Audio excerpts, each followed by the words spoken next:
Yo guys, and welcome to HITC Sport. Well, this is new for me. We're going to talk about this week's Champions League games and also look at my predictions, so let's hope they weren't that bad.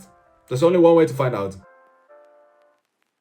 The Champions League quarterfinals kicked off in Manchester, where Pep Guardiola's side faced off against Atletico Madrid from Simeone. Two teams with two great coaches, but two very opposing thoughts on the game. Manchester City is a very attack-oriented side, while Atletico Madrid is a defensively solid side that relies on quick transitions to create chances. And this game demonstrated that perfectly, with Manchester City having the majority of the ball, while Atletico Madrid had two compact lines of 5. A perfect example for this was the 43rd minute, when Manchester City was trying to break down the red Atletico wall, as you can see on the screen right now. This game of chess went on the entire game until the 70th minute, when Foden's substitution turned out to be vital for Pep Guardiola's side. Foden turned out to be the missing link, as his precise passing and vision enabled him to find his teammates in the box. Shortly after his substitution, Foden found De Bruyne in the box, who beat Jan Oblak, winning the game 1-0 for City. Now let's see if my prediction was even remotely close to this. Atletico will be a tough opponent, with the Madrid-based outfit dangerous on the counter-attack with a solid defense that is difficult to break down. My feeling is that Man City will win the first game while drawing the second, subsequently knocking out Simeone's side. Not bad, to be fair. That's a good start, right? Benfica is a strange team. They absolutely got blown away by Liverpool in the first half, but in the second half, they turned on their engines, created some chances and maybe even deserved more in the end. Liverpool was definitely the better side in this game, and especially in the first half, there wasn't a cloud in sight for the team. With Alexander-Arnold's passes, Luis Diaz's form on the day, and Fabinho's knee slide. I can't show you the clip here, but if you want to laugh, look at him immediately after Konate's goal. Liverpool was cruising in the first half, going 2-0 up, and that was also the halftime score. But the second half was completely different. Darwin Núñez scored quickly after the break, with Konate failing to clear Rafa Silva's cross. And after that, Benfica could have even leveled the score, with Van Dijk almost costing Liverpool a penalty. But luckily for him, this didn't happen, and close to the end of the game, Luis Diaz, who was having an absolutely insane game, beat the goalkeeper, who also didn't do that bad himself, scoring the 3-1 and securing the victory for Liverpool. And there's only one way to find out if my prediction was right. Roll the clip. Instead of Ajax, Liverpool will not let Benfica off the hook that easily. Hence why Liverpool will win both games and advance to the semi-final without any difficulty. I predicted Liverpool to win both games without any difficulties. It didn't go as smooth as I planned, especially in the second half, but the score 3-1 victory is still good for Liverpool. Let's see if they can prove me right and win next week as well. 2 for 2 so far. That's not bad, right? Let's have a look at Wednesday's games. On Wednesday, there were another 2 games, and on paper, this was the most exciting. The current title holders faced off against the record champions.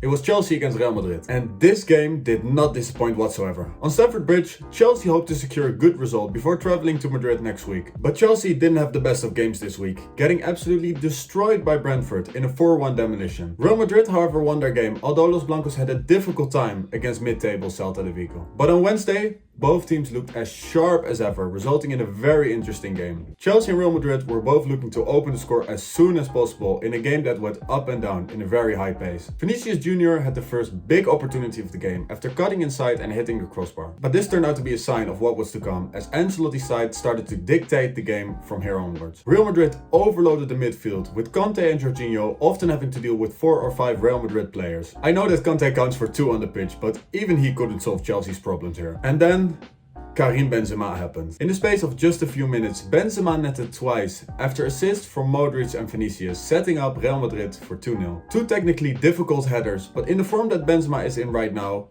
everything literally turns into gold. Chelsea scored at a vital moment just before halftime, with Havertz scoring the 2-1, giving Chelsea a little bit of hope before halftime. But just after the restart, that hope disappeared quickly when Mendy made a huge mistake, handing Benzema his 3rd goal on a silver platter. After that, Chelsea got a few opportunities through the likes of Lukaku, and if you ask me, at this stage, that header has to be a goal 100% of the time. Real Madrid fully deserved the win in the end, inspired by a fantastic Benzema on the day. He has now scored 11 goals in 8 Champions League games, netting back-to-back hat-tricks.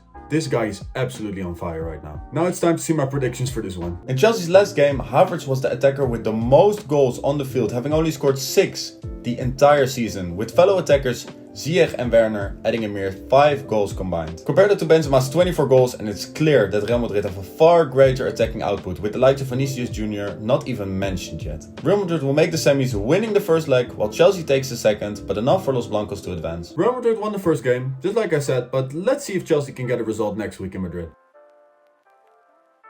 Bayern traveled to Spain where they faced off against Unai Emery's Villarreal. On paper, Bayern were the absolute favorites for this tie, with some people even tipping the German side to go all the way. Bayern had an easy weekend, winning their game 4-1 against Freiburg, while Villarreal lost 2-0 against relegation fighters Levante. All signs pointed at Bayern to win the game, but what actually happened was absolutely insane. From the first minute, Villarreal grabbed Bayern by the throat, not letting go until the end of the game. Danjuma opened the score after 8 minutes after Dani Parejo's assist, scoring from inside the box. Villarreal continued their dominance, even netting a second just before halftime, but that goal was ruled off by VAR due to offside. In the second half, things continued just like the first, with Bayern at times even looking helpless against the Yellow Submarine. Gerard Moreno could have extended Villarreal's lead further after Neuer was almost caught off guard from long range. And believe me, it wouldn't have been a strange result if Villarreal walked away with a 3-0 or 4-0 victory against Bayern. Absolutely insane. And credit where credit is due.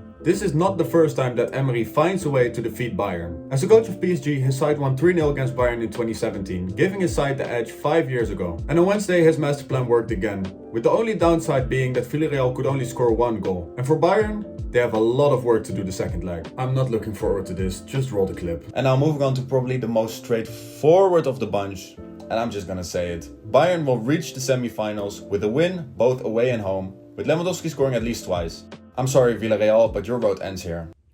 Well, I have to give it to them. Villarreal absolutely surprised me, but I do think that they shot themselves in the foot by not scoring more than 1 goal. I'm very surprised what Emery's side can show next week, but I'll stick with my point. I still think that Bayern will win the next game, repairing the damage they did from this week and subsequently still advancing to the next round. Guys, thanks for watching all the way to the end of the video. Be sure to like, share and subscribe. Let me know your predictions in the comments down below. I will respond to some of you, and I'll see you on Tuesday with a weekend review.